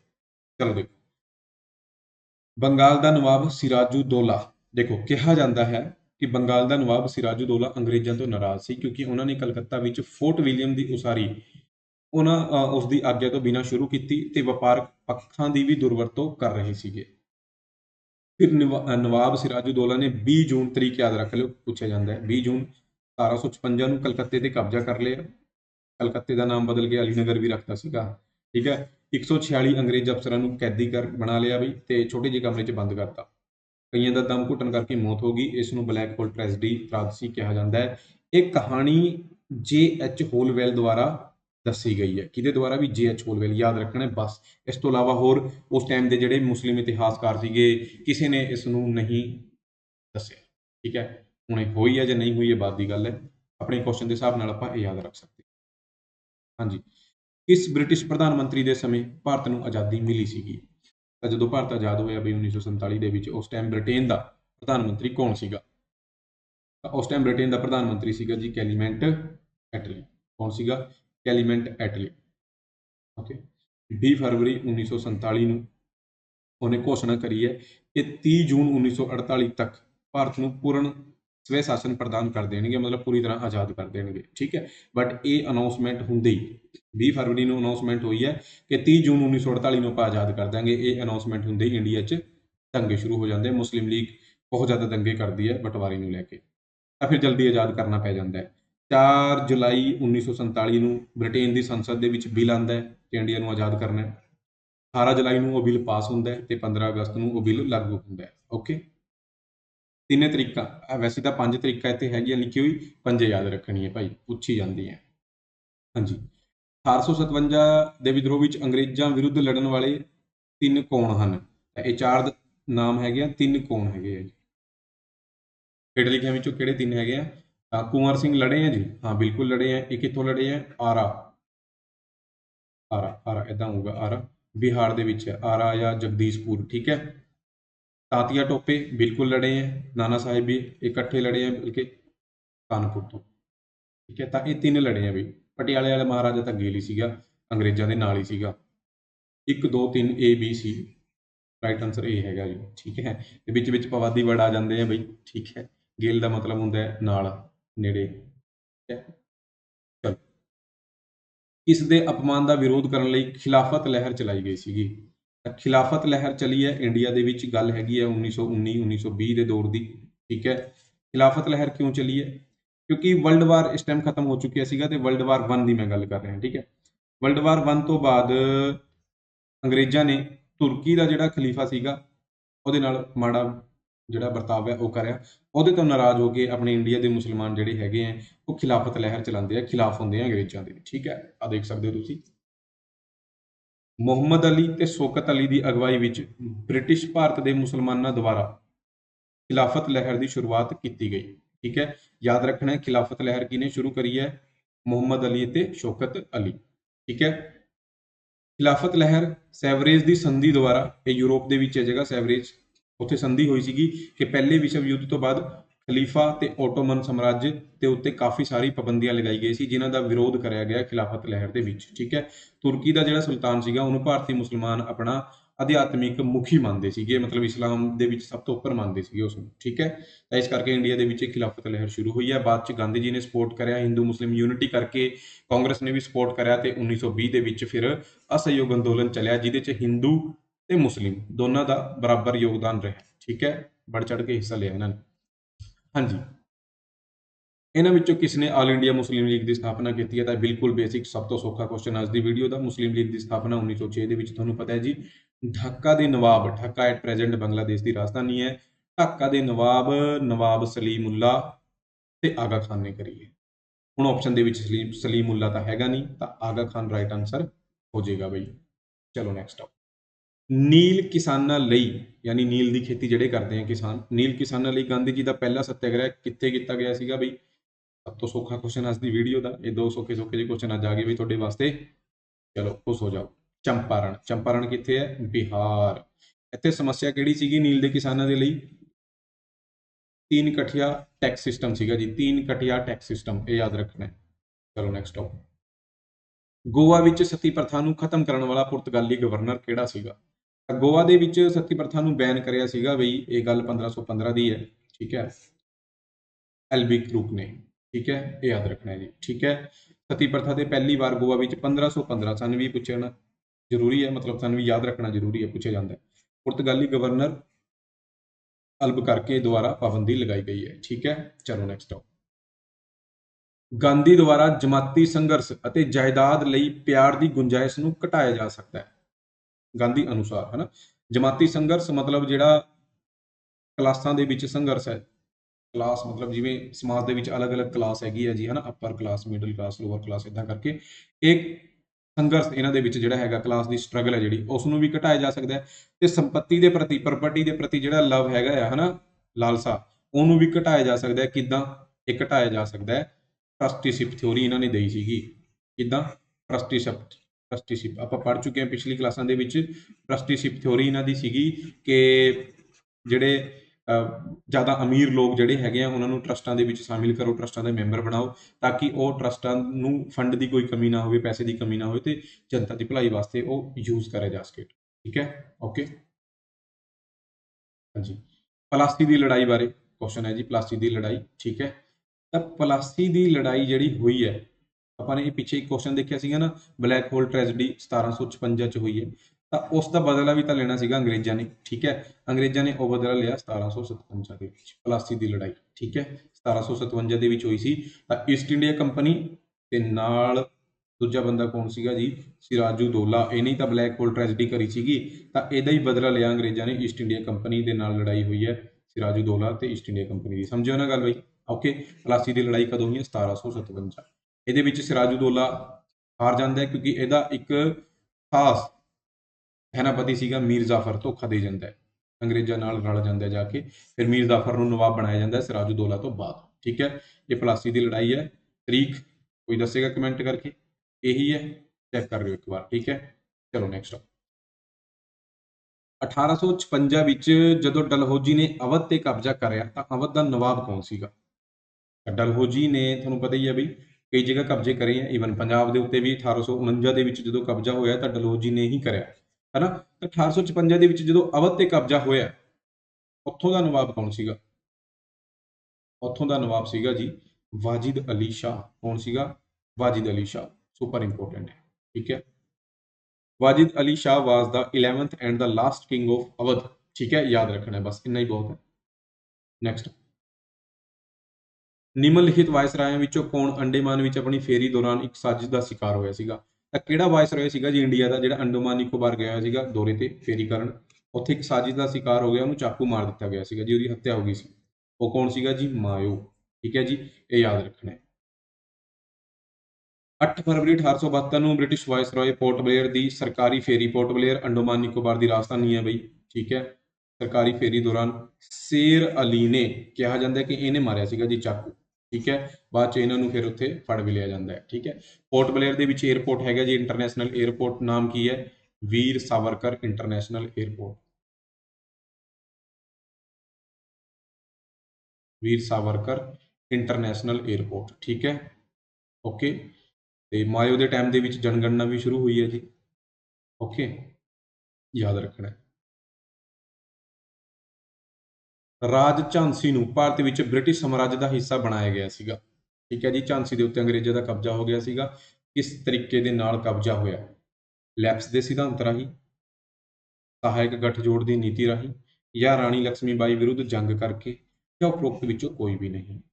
ਤਾਂ ਝਾਂਸੀ ਦੇ ਉੱਤੇ ਕਬਜ਼ਾ ਹੋਇਆ ਸੀਗਾ ਜੀ ਡਾਕਟਰੀਨ ਆਫ ਲੈਪਸ ਦੇ ਸਿਧਾਂਤ ਰਾਹੀਂ। ਡਾਕਟਰੀਨ ਆਫ ਲੈਪਸ, ਡਾਕਟਰੀਨ ਆਫ ਲੈਪਸ ਤੁਹਾਨੂੰ ਪਤਾ ਹੈ ਡਲਹੌਜੀ ਲੈ ਕੇ ਆਇਆ ਸੀਗਾ। ਠੀਕ ਹੈ, ਹੜੱਪ ਨੀਤੀ ਨੂੰ ਕਿਹਾ ਜਾਂਦਾ ਹੈ ਜਿਹਦਾ ਆਪਣਾ ਵੰਸ਼ਜ ਨਹੀਂ ਹੁੰਦਾ ਸੀਗਾ, ਬਈ ਉਹ ਗੋਦ ਲਏ ਹੋਏ ਨੂੰ ਰਾਜਾ ਨਹੀਂ ਬਣਾ ਸਕਦਾ ਸੀਗਾ। ਤਾਂ ਇਸੇ ਦੇ ਵਿੱਚ ਲੈਪਸ ਦੇ ਸਿਧਾਂਤ ਰਾਹੀਂ 17 ਨੂੰ ਸਭ ਤੋਂ ਪਹਿਲਾਂ ਹੜਪਿਆ ਗਿਆ ਸੀਗਾ, ਮਹਾਰਾਸ਼ਟਰ ਦੇ 17 ਨੂੰ। ਫਿਰ ਝਾਂਸੀ ਦਾ ਨੰਬਰ ਵੀ ਆਉਂਦਾ ਹੈ। ਠੀਕ ਹੈ, ਓਕੇ, ਚਲੋ ਨੈਕਸਟ। ਮਹਾਤਮਾ ਗਾਂਧੀ ਬਾਰੇ ਕਿਸ ਨੇ ਕਿਹਾ ਸੀ ਕਿ ਉਹ ਅਧਨੰਗਾ ਫਕੀਰ ਹੈ? ਤਾਂ ਮਹਾਤਮਾ ਗਾਂਧੀ ਜਦੋਂ ਸੈਕੰਡ ਰਾਊਂਡ ਟੇਬਲ ਕਾਨਫਰੰਸ ਦੇ ਵਿੱਚ ਲੰਡਨ ਗਏ ਸੀਗੇ ਤਾਂ ਉਸ ਟਾਈਮ ਚਰਚਿਲ ਨੇ ਕਿਹਾ ਸੀਗਾ ਜੀ, ਵਿੰਸਟਨ ਚਰਚਿਲ ਨੇ ਕੀ ਕਿਹਾ ਕਿ ਇਹ ਅਧਨੰਗਾ ਫਕੀਰ ਹੈ। ਠੀਕ ਹੈ, ਦੇਸ਼ ਦਰੋਹੀ ਵੀ ਕਿਹਾ। ਦੂਜੀ ਗੋਲਮੇਜ ਕਾਨਫਰੰਸ ਦੌਰਾਨ ਵਿੰਸਟਨ ਚਰਚਿਲ ਨੇ ਗਾਂਧੀ ਨੂੰ ਕਿਹਾ ਅਧਨੰਗਾ ਫਕੀਰ ਤੇ ਦੇਸ਼ ਦਰੋਹੀ ਫਕੀਰ। ਓਕੇ, ਇੱਕ ਅੰਗਰੇਜ਼ ਫਰੈਂਕ ਮੋਰਿਸ ਵੀ ਸੀਗਾ ਜੀ, ਇਹਨੇ ਵੀ ਗਾਂਧੀ ਨੂੰ ਅਧਨੰਗਾ ਫਕੀਰ ਕਿਹਾ ਸੀਗਾ। ਕਈ ਵਾਰ ਇਹ ਆਪਸ਼ਨ ਚੇਂਜ ਹੋ ਕੇ ਕੋਈ ਹੋਰ ਆਪਸ਼ਨ ਆ ਜਾਂਦੇ ਆ, ਤਾਂ ਉਸ ਆਪਸ਼ਨਾਂ ਦੇ ਵਿੱਚ ਦੇਖ ਲਿਓ ਫਰੈਂਕ ਮੋਰਿਸ ਮਿਲਦਾ ਹੈ, ਇਹਨੇ ਵੀ ਕਿਹਾ ਸੀਗਾ। ਬਟ 99% ਤੁਹਾਨੂੰ ਕੁਐਸਚਨ ਇਹੀ ਮਿਲਦਾ ਹੈ, ਵਿੰਸਟਨ ਚਰਚਿਲ ਵਾਲਾ। ਚਲੋ ਨੈਕਸਟ ਆਓ। ਹੇਠ ਲਿਖਿਆਂ ਵਿੱਚ ਕੌਣ ਨਰਮ ਖਿਆਲੀ ਨਹੀਂ ਸੀਗਾ ਜੀ? ਤਾਂ ਮੈਂ ਤੁਹਾਨੂੰ ਦੱਸਿਆ ਕਾਂਗਰਸ ਦੇ ਵਿੱਚ ਦੋ ਧੜੇ ਸੀਗੇ, ਨਰਮ ਖਿਆਲੀ ਤੇ ਗਰਮ ਖਿਆਲੀ। ਆਪਾਂ ਦੇਖਦੇ ਹਾਂ ਇੱਕ ਇੱਕ ਕਰਕੇ। ਫਿਰੋਜ਼ ਸ਼ਾਹ ਮਹਿਤਾ, ਇਹ ਤਾਂ ਨਰਮ ਖਿਆਲੀ ਸੀਗਾ ਜੀ। ਸੁਰਿੰਦਰਨਾਥ ਬੈਨਰਜੀ ਨਰਮ ਖਿਆਲੀ ਹੈ। ਉਮੇਸ਼ ਚੰਦਰ ਬੈਨਰਜੀ ਵੀ ਨਰਮ ਖਿਆਲੀ ਹੈ। ਬਚੇ ਕੌਣ? ਬਾਲ ਗੰਗਾਧਰ ਤਿਲਕ, ਗਰਮ ਖਿਆਲੀ ਸੀਗੇ। ਸਭ ਤੋਂ ਵੱਡੇ ਗਰਮ ਖਿਆਲੀ ਤਾਂ ਇਹ ਸੀਗੇ। ਠੀਕ ਹੈ, ਓਕੇ ਬਈ। ਬਾਲ ਗੰਗਾਧਰ ਤਿਲਕ ਬਾਰੇ ਆਪਾਂ ਪਹਿਲਾਂ ਬਹੁਤ ਦੇਖ ਚੁੱਕੇ ਹਾਂ। ਨੈਕਸਟ ਜੀ, ਹੇਠ ਲਿਖੇ ਅੰਦੋਲਨਾਂ ਵਿੱਚੋਂ ਕਿਸ ਦੀ ਅਗਵਾਈ ਮਹਾਤਮਾ ਗਾਂਧੀ ਨੇ ਨਹੀਂ ਕੀਤੀ? ਠੀਕ ਹੈ, ਚਲੋ ਦੇਖ ਲੈਂਦੇ ਹਾਂ ਜੀ। ਕਵਿਟ ਇੰਡੀਆ ਮੂਵਮੈਂਟ, ਭਾਰਤ ਛੋੜੋ ਅੰਦੋਲਨ ਜਾਂ ਭਾਰਤ ਛੱਡੋ ਅੰਦੋਲਨ 1942, ਗਾਂਧੀ ਜੀ ਨੇ ਤਾਂ ਬਿਲਕੁਲ ਅਗਵਾਈ ਕਰੀ ਹੈ ਇਹਦੀ। ਸਵਦੇਸੀ ਮੂਵਮੈਂਟ 1905 ਦੇ ਵਿੱਚ ਹੋਇਆ। ਨੋਨ ਕੋਆਪਰੇਸ਼ਨ ਮੂਵਮੈਂਟ 1920 ਦੇ ਵਿੱਚ ਹੋਇਆ ਜੀ। ਠੀਕ ਹੈ, ਤੇ ਰਹੀ ਗੱਲ ਆਪਣਾ ਸਿਵਲ ਡਿਸਓਬੀਡੀਐਂਸ ਮੂਵਮੈਂਟ 1930। ਤਾਂ ਇਹ ਜਿਹੜਾ ਸਵਦੇਸ਼ੀ ਮੂਵਮੈਂਟ ਹੈ, ਇਹਦੇ 'ਚ ਗਾਂਧੀ ਜੀ ਦਾ ਕੋਈ ਰੋਲ ਨਹੀਂ ਹੈਗਾ। ਇਹ ਤਾਂ ਬੰਗਾਲ ਦੇ ਵਿਭਾਜਨ ਤੋਂ ਬਾਅਦ ਕਰਿਆ ਸੀਗਾ ਕਾਂਗਰਸ ਵਾਲਿਆਂ ਨੇ, ਤੇ ਇਸ ਟਾਈਮ 1905 ਦੇ ਵਿੱਚ ਗਾਂਧੀ ਜੀ ਇੰਡੀਆ ਦੇ ਵਿੱਚ ਮਤਲਬ ਕਾਂਗਰਸ ਦੇ ਵਿੱਚ ਐਕਟਿਵ ਹੀ ਨਹੀਂ ਸੀਗੇ। ਓਕੇ, ਉਹ ਤਾਂ 1915 ਦੇ ਵਿੱਚ ਆਪਣਾ ਸਾਊਥ ਅਫਰੀਕਾ ਤੋਂ ਆਏ ਹੈ, ਫਿਰ 1916-17 ਦੇ ਵਿੱਚ ਜਾ ਕੇ ਐਕਟਿਵ ਹੋਏ ਹੈ। ਠੀਕ ਹੈ, ਤਾਂ ਸਵਦੇਸ਼ੀ ਮੂਵਮੈਂਟ ਦੇ ਨਾਲ ਉਹਨਾਂ ਦਾ ਕੋਈ ਲੈਣਾ ਦੇਣਾ ਨਹੀਂ ਹੈ। ਨੈਕਸਟ ਆਓ ਜੀ। ਇਹ ਕੁਐਸਚਨ ਮੈਂ ਤੁਹਾਨੂੰ ਕਿੰਨੀ ਵਾਰ ਕਰਾ ਚੁੱਕਿਆ ਗੱਲਾਂ ਗੱਲਾਂ ਦੇ ਵਿੱਚ। ਠੀਕ ਹੈ, ਕਿ first modern man of India ਕਿਹਨੂੰ ਕਿਹਾ ਜਾਂਦਾ ਹੈ? ਫਾਦਰ ਆਫ ਇੰਡੀਅਨ ਰੈਨੋਸਾਂ ਕਿਹਨੂੰ ਕਿਹਾ ਜਾਂਦਾ ਹੈ? ਭਾਰਤੀ ਪੁਨਰ ਜਾਗਰਣ ਦੇ ਪਿਤਾ ਕਿਹਨੂੰ ਕਿਹਾ ਜਾਂਦਾ ਹੈ? ਵੈਸਟਰਨ ਐਜੂਕੇਸ਼ਨ ਨੂੰ ਕਿਹਨੇ ਪ੍ਰਮੋਟ ਕਰਿਆ? ਕੁੱਲ ਮਿਲਾ ਕੇ ਗੱਲ ਆ ਗਈ ਰਾਜਾ ਰਾਮ ਮੋਹਨ ਰॉय। ਓਕੇ, ਆਤਮੀय ਸਭਾ ਦਾ ਗਠਨ ਕਿਹਨੇ ਕਰਿਆ? ਆਤਮੀय ਸਭਾ ਦਾ ਗਠਨ ਰਾਜਾ ਰਾਮ ਮੋਹਨ ਰॉय ਨੇ ਕਰਿਆ। ਬ੍ਰਹਮੋ ਸਮਾਜ ਕਿਹਨੇ ਬਣਾਇਆ? ਰਾਜਾ ਰਾਮ ਮੋਹਨ ਰॉय ਨੇ ਬਣਾਇਆ। ਠੀਕ ਹੈ, ਚਲੋ। ਸਾਰੇ ਜਹਾਂ ਸੇ ਅੱਛਾ ਹਿੰਦੁਸਤਾਨ ਹਮਾਰਾ, ਇਹ ਗੀਤ ਕਿਹਨੇ ਲਿਖਿਆ ਵੀ? ਤਾਂ ਇਹ ਗੀਤ ਲਿਖਿਆ ਜੀ ਪਾਕਿਸਤਾਨ ਦੇ ਰਾਸ਼ਟਰ ਕਵੀ। ਠੀਕ ਹੈ ਜੀ, ਪਾਕਿਸਤਾਨ ਦੇ ਰਾਸ਼ਟਰ ਕਵੀ ਮੁਹੰਮਦ ਇਕਬਾਲ ਨੇ। ਠੀਕ ਹੈ, ਪਾਕਿਸਤਾਨ ਦਾ ਰਾਸ਼ਟਰੀ ਕਵੀ ਦਾ ਦਰਜਾ ਇਹਨਾਂ ਕੋਲ ਹੈਗਾ ਮੁਹੰਮਦ ਇਕਬਾਲ ਕੋਲ। ਠੀਕ ਹੈ, ਯਾਦ ਰੱਖਣਾ ਹੈ। ਨੈਕਸਟ ਕੁਐਸਚਨ, ਹੇਠਾਂ ਦਿੱਤਿਆਂ ਵਿੱਚੋਂ ਕਿਹੜਾ ਸਹੀ ਢੰਗ ਨਾਲ ਮੇਲ ਖਾਂਦਾ ਹੈ? Non cooperation movement, non cooperation movement Surendranath Banerjee, ਬਿਲਕੁਲ ਵੀ ਨਹੀਂ। ਨੋਨ ਕੋਆਪਰੇਸ਼ਨ ਮੂਵਮੈਂਟ ਦਾ ਸਿੱਧਾ ਸੰਬੰਧ ਗਾਂਧੀ ਜੀ ਨਾਲ ਹੈ। ਸਵਦੇਸ਼ੀ ਮੂਵਮੈਂਟ ਰਵਿੰਦਰਨਾਥ ਟੈਗੋਰ ਜੀ ਨਹੀਂ। 1905 ਚ ਸਵਦੇਸ਼ੀ ਮੂਵਮੈਂਟ ਹੋਇਆ। ਇਸ ਦੌਰਾਨ ਰਵਿੰਦਰਨਾਥ ਟੈਗੋਰ ਇੱਕ ਕਵੀ, ਮਤਲਬ ਕਵੀ ਦੇ ਤੌਰ ਤੇ ਬਹੁਤ ਵਧੀਆ ਇਹਨਾਂ ਨੇ ਕੰਮ ਕਰਿਆ। ਠੀਕ ਹੈ ਜੀ, ਗੀਤ ਵਗੈਰਾ ਲਿਖੇ ਆ, ਬੰਗਾਲੀ ਕਲਚਰ ਨੂੰ ਪ੍ਰਮੋਟ ਕਰਿਆ। ਬਟ ਇਹਨਾਂ ਦਾ ਡਾਇਰੈਕਟ ਸੰਬੰਧ ਤੁਸੀਂ ਨਹੀਂ ਬੋਲ ਸਕਦੇ ਸਵਦੇਸ਼ੀ ਮੂਵਮੈਂਟ। ਠੀਕ ਹੈ ਨਾ, ਸਵਦੇਸ਼ੀ ਮੂਵਮੈਂਟ ਤਾਂ ਕਾਂਗਰਸ ਦੇ ਜਿਹੜੇ ਗਰਮ ਖਿਆਲੀ ਨੇਤਾ ਸੀਗੇ ਉਸ ਟਾਈਮ, ਉਹਨਾਂ ਦੁਆਰਾ ਇਹ ਚਲਾਇਆ ਗਿਆ ਸੀਗਾ। ਤਾਂ ਰਵਿੰਦਰਨਾਥ ਟੈਗੋਰ ਉਸ ਕੋਈ ਨੇਤਾ ਥੋੜੀ ਹੈ। ਠੀਕ ਹੈ, Indian National Army Subhash Chandra Bose, ਬਿਲਕੁਲ। ਬਾਕੀ ਪਰ ਆਪਾਂ ਇੱਕ ਵਾਰ ਅਗਲਾ ਆਪਸ਼ਨ ਵੀ ਦੇਖਦੇ ਹਾਂ। ਕਈ ਵਾਰ ਇਹ ਹੁੰਦਾ ਨਾ, ਇੰਡੀਅਨ ਨੈਸ਼ਨਲ ਆਰਮੀ ਜਿਹੜੀ ਹੈਗੀ ਆਜ਼ਾਦ ਹਿੰਦ ਫੌਜ, ਉਹ ਤਾਂ ਫਿਰ ਆਪਸ਼ਨ ਦੇ ਵਿੱਚ ਕਈ ਵਾਰ ਕੈਪਟਨ ਮੋਹਨ ਸਿੰਘ ਵੀ ਤਾਂ ਹੋ ਸਕਦਾ ਹੈ ਨਾ। ਸਵਰਾਜ ਪਾਰਟੀ, ਸਵਰਾਜ ਪਾਰਟੀ ਦਾ ਸੰਬੰਧ ਤਾਂ ਸੀ ਆਰ ਦਾਸ ਨਾਲ ਹੈ। ਸੀ ਆਰ ਦਾਸ, ਤੇ ਹੋਰ ਕੌਣ ਹੈ ਸੀ ਆਰ ਦਾਸ ਤੋਂ ਇਲਾਵਾ? ਮੋਤੀ ਲਾਲ ਨਹਿਰੂ, ਮੋਤੀ ਲਾਲ ਨਹਿਰੂ। ਠੀਕ ਹੈ, ਤਾਂ ਮਹਾਤਮਾ ਗਾਂਧੀ ਨਾਲ ਨਹੀਂ ਹੈ। ਠੀਕ ਹੈ ਜੀ, ਤਾਂ ਫਿਰ 3 ਆਪਣਾ ਸਹੀ ਆਨਸਰ ਹੋ ਗਿਆ। ਓਕੇ, ਆਈ ਹੋਪ ਤੁਹਾਡਾ ਕਲੀਅਰ ਹੋ ਗਿਆ ਹੋਣਾ ਇਹ ਕੁਐਸਚਨ। ਠੀਕ ਹੈ, ਫਿਰ ਵੀ ਕੋਈ ਡਾਊਟ, ਕੋਈ ਕੁਐਰੀ ਹੈਗੀ ਹੈ, ਮੈਨੂੰ ਮੈਸੇਜ ਕਰ ਸਕਦੇ ਹੋ ਬਈ। ਇਹ ਮੇਰਾ ਇੰਸਟਾਗ੍ਰਾਮ ਅਕਾਊਂਟ ਹੈ ਅੰਕਿਤ ਸਿੰਘ ਰਾਣਾ ਦੇ ਨਾਂ ਤੋਂ। ਠੀਕ ਹੈ, ਤੇ ਬਈ ਕਾਫੀ ਸਾਰੇ ਸਟੂਡੈਂਟਸ PDF ਬਾਰੇ ਮੈਸੇਜ ਕਰਦੇ ਆ। ਤਾਂ ਦੇਖੋ ਸਿੰਪਲ ਜੀ ਗੱਲ ਹੈ ਬਈ, ਪਹਿਲੀ ਗੱਲ ਤਾਂ ਮੈਂ ਤੁਹਾਨੂੰ PDF ਬਾਰੇ ਕਹਿੰਦਾ ਹੀ ਨਹੀਂ ਕਿ ਤੁਸੀਂ PDF ਦੇ ਪਿੱਛੇ ਪਾਓ। PDF ਦੀ ਇੰਨੀ ਜ਼ਰੂਰਤ ਹੁੰਦੀ ਨਹੀਂ। ਜੇ ਤੁਸੀਂ ਥਿਓਰੀ ਪੜ੍ਹੀ ਹੋਈ ਹੈ, ਇਹ ਜਸਟ ਪ੍ਰੈਕਟਿਸ ਦੀ ਕਲਾਸਾਂ ਹੈਗੀਆਂ ਕਿ ਹਾਂ ਤੁਸੀਂ ਪ੍ਰੈਕਟਿਸ ਕਰ ਲਓ, ਦੇਖੋ ਵੀ ਥਿਓਰੀ ਦੇ ਵਿੱਚ ਤੁਹਾਨੂੰ ਕਿੱਦਾਂ ਕੁਐਸਚਨ ਪੁੱਛੇ ਜਾਂਦੇ ਆ ਤੇ ਕਿੰਨੇ ਕੁ ਤੁਹਾਨੂੰ ਆਉਂਦੇ ਆ, ਕਿਹੜੇ ਨਹੀਂ ਆਉਂਦੇ। ਜਿਹੜੇ ਨਹੀਂ ਆਉਂਦੇ ਆ ਸਕਰੀਨਸ਼ਾਟ ਲਓ, ਆਪਣੇ ਨੋਟਸ ਬਣਾਓ, ਆਪਣੇ ਨੋਟਸ ਦੇ ਵਿੱਚ ਐਡ ਕਰੋ, ਠੀਕ ਹੈ। ਬਾਕੀ ਰਹੀ ਗੱਲ PDF ਦੀ, ਜੇ PDF ਚਾਹੀਦੀ ਹੈ ਤਾਂ ਬਈ ਉਹ ਐਪ ਦੇ ਵਿੱਚ ਜਿਹੜੇ ਕੋਰਸ ਚੱਲਦੇ ਆ, ਕੱਲਾ ਹਿਸਟਰੀ ਦਾ ਕੋਰਸ ਹੈ ਉਹਦੇ 'ਚ ਮਿਲ ਜਾਣਗੀਆਂ, ਜਾਂ ਕੋਈ ਹੋਰ ਜਿਵੇਂ ਪੰਜਾਬ ਪੁਲਿਸ ਦਾ ਕੋਈ ਕੋਰਸ ਹੈ, ਜਿਹੜੇ ਵੀ ਮਤਲਬ ਕੰਬਾਈਨ ਕੋਰਸ ਹੈਗੇ ਉਹਨਾਂ ਦੇ ਵਿੱਚ ਤਾਂ ਮਿਲਦੀ ਹੈ। ਕੱਲਾ ਹਿਸਟਰੀ ਦਾ ਕੋਰਸ ਲੈਣਾ ਤੁਹਾਨੂੰ ਉਹ ਵੀ ਮਿਲ ਜਾਏਗਾ, ਠੀਕ ਹੈ। ਐਪ ਆਪਣੀ ਹੈਗੀ ਹੈ ਪ੍ਰਤਾਪ ਅਕੈਡਮੀ। ਜੇ ਆਈਫੋਨ ਯੂਜ਼ ਕਰਦੇ ਹੋ ਤਾਂ ਐਪ ਹੈਗੀ ਹੈ ਜੀ ਮਾਈ ਇੰਸਟੀਚਿਊਟ, ਇਹ ਲਿਖਿਆ ਹੋਇਆ ਮਾਈ ਇੰਸਟੀਚਿਊਟ, ਇਹ ਲੋਗੋ ਹੈ, ਇਹ ਐਪ ਹੈਗੀ ਹੈ, ਇਹ ਡਾਊਨਲੋਡ ਕਰ ਲਿਓ। ਕੋਈ ਸਮੱਸਿਆ ਆ ਰਹੀ ਹੈ ਜੀ ਕੋਰਸ ਦੇ ਵਿੱਚ ਤਾਂ ਇੱਥੇ ਕਾਲ ਕਰ ਲਿਓ, ਠੀਕ ਹੈ। ਕਲਾਸਾਂ ਦੇ ਲਿੰਕ ਤੁਹਾਨੂੰ ਟੈਲੀਗ੍ਰਾਮ ਚੈਨਲਾਂ ਤੋਂ ਮਿਲਦੇ ਆ। ਇਹ ਟੈਲੀਗ੍ਰਾਮ ਚੈਨਲ ਹੈਗਾ ਪ੍ਰਤਾਪ ਅਕੈਡਮੀ ਦਾ, ਇਹ ਅੰਕਿਤ ਸਿੰਘ ਰਾਣਾ ਆਫੀਸ਼ੀਅਲ ਦੇ ਨਾਂ ਤੋਂ ਹੈਗਾ। ਤੇ ਕਰੰਟ ਅਫੇਅਰ ਬਾਰੇ ਸਭ ਤੋਂ ਮੇਨ ਗੱਲ ਬਈ, ਕਰੰਟ ਅਫੇਅਰ ਦੀ ਕਵਿਜ਼ ਤਾਂ ਇੱਥੇ ਸਟਾਰਟ ਹੋ ਗਈ ਹੈ, ਠੀਕ ਹੈ, ਦੋਨਾਂ ਤੇ। ਤੇ ਜਲਦ ਹੀ ਇੱਕ ਵੀਡੀਓ ਦੇ ਵਿੱਚ ਮੈਂ ਤੁਹਾਨੂੰ ਇਸ ਸਾਲ ਦੇ ਸਾਰੇ ਕਰੰਟ ਅਫੇਅਰ ਵੀ ਕਰਾ ਦੂੰਗਾ, ਠੀਕ ਹੈ। ਬਹੁਤ ਜੇ ਬੱਚੇ ਕਰੰਟ ਅਫੇਅਰ ਵਾਸਤੇ ਮੈਸੇਜ ਕਰ ਰਹੇ ਆ, ਕੰਪਿਊਟਰ ਦੀ ਕਲਾਸਾਂ ਵੀ ਜਲਦੀ ਸ਼ੁਰੂ ਕਰ ਦੇਣੀਆਂ ਆਪਾਂ ਨੇ, ਠੀਕ ਹੈ। ਤੇ ਮੈਥ ਬਾਰੇ ਜਿਹੜੇ ਮੈਸੇਜ ਕਰਦੇ ਆ ਬਈ, ਇਹ ਮੈਥ ਦਾ ਆਪਣਾ ਬੈਚ ਹੈਗਾ ਆ, ਇੱਕ ਕੂਪਨ ਨੋਟ ਕਰ ਲਓ ASR 30 ਵੀ। ਇਹ ਕੂਪਨ ਦੇਖੋ, ਮੈਥ ਮੈਜਿਕ ਬੈਚ, ਇਹਦਾ ਨਾਮ ਮੈਜਿਕ ਪਤਾ ਕਿਉਂ ਹੈ? ਤੁਸੀਂ ਪੁਰਾਣੇ ਪੇਪਰ ਕੋਈ ਵੀ ਚੱਕ ਕੇ ਦੇਖ ਲਓ ਤੇ ਇਸ ਬੈਚ ਦੇ ਵਿੱਚ ਜਿਹੜੇ ਕੁਐਸਚਨ ਕਰਾਏ ਆ ਤੁਹਾਨੂੰ ਡਿਟੋ ਮਿਲਣਗੇ। ਇਸ ਬੈਚ ਤੋਂ ਤੁਹਾਨੂੰ ਪੇਪਰ ਦੇ ਵਿੱਚ ਡਾਇਰੈਕਟ ਕੁਐਸਚਨ ਮਿਲਦੇ ਆ ਜਿਹੜੇ ਪੁੱਛੇ ਗਏ ਆ, ਰਕਮ ਵੀ ਚੇਂਜ ਨਹੀਂ ਹੁੰਦੀ, ਠੀਕ ਹੈ। ਇਸੇ ਕਰਕੇ ਇਹਦਾ ਨਾਮ ਮੈਜਿਕ ਹੈ। ਬਹੁਤ ਰੀਝ ਨਾਲ, ਬਹੁਤ ਬੇਸਿਕ ਤੋਂ ਕੱਲੀ ਚੀਜ਼, ਕੱਲਾ ਕਨਸੈਪਟ ਤੁਹਾਨੂੰ ਕਲੀਅਰ ਕਰਾਇਆ ਗਿਆ। ਮੈਥ ਤੇ ਰੀਜ਼ਨਿੰਗ ਕੰਪਲੀਟ ਹੈ ਇਹਦੇ 'ਚ। ਤੇ ਬਿਲਕੁਲ ਮਤਲਬ ਸਿਰਫ ਇਹ ਬੈਚ ਫੋਲੋ ਕਰ ਲਓ, ਤੁਸੀਂ ਭਾਵੇਂ ਫਿਰ CGL ਦਾ ਪੇਪਰ ਦੇ ਲਓ, ਇਹ ਮੇਰੀ ਗਾਰੰਟੀ ਹੈ, ਠੀਕ ਹੈ। ਪੰਜਾਬ ਪੁਲਿਸ ਜਾਂ ਪੰਜਾਬ ਦੇ ਪੇਪਰ ਤਾਂ ਬਹੁਤ ਛੋਟੇ ਹੈ CGL ਤੋਂ, ਤੁਹਾਨੂੰ ਪਤਾ ਹੀ ਹੈ, ਠੀਕ ਹੈ ਨਾ। ਤਾਂ CGL ਦਾ ਪੇਪਰ ਵੀ ਕਰੈਕ ਕਰ ਲਓਗੇ, ਇਹ ਮੇਰੀ ਗਾਰੰਟੀ ਹੈ, ਠੀਕ ਹੈ। ਇਹਨਾਂ ਤੋਂ ਵਧੀਆ ਮੈਥ ਮੈਨੂੰ ਨਹੀਂ ਲੱਗਦਾ ਪੰਜਾਬ 'ਚ ਇਸ ਟਾਈਮ ਤੁਹਾਨੂੰ ਕੋਈ ਕਰਾ ਰਿਹਾ ਹੈ, ਠੀਕ ਹੈ। ਓਕੇ ਬਈ, ਤੇ ਇਹ ਜੇ ਕੂਪਨ ਯੂਜ਼ ਕਰੋਗੇ ASR 30, ਇਹਦੀ ਫੀਸ ਤੁਹਾਨੂੰ ਹੋਰ ਵੀ ਲੈਸ ਹੋ ਜਾਏਗੀ, ਓਕੇ। ਬਾਕੀ ਸਾਰੇ ਬੈਚ ਹੈਗੇ ਆ ਬਈ, ਠੀਕ ਹੈ। ਕੋਈ ਡਾਊਟ, ਕੋਈ ਕੁਐਰੀ ਹੈ ਬਈ, ਮੈਸੇਜ ਕਰ ਦਿਓ, ਓਕੇ। ਮਿਲਦੇ ਹਾਂ ਮੈਂ ਤੁਹਾਨੂੰ ਨੈਕਸਟ ਕਲਾਸ ਦੇ ਵਿੱਚ। Thank you.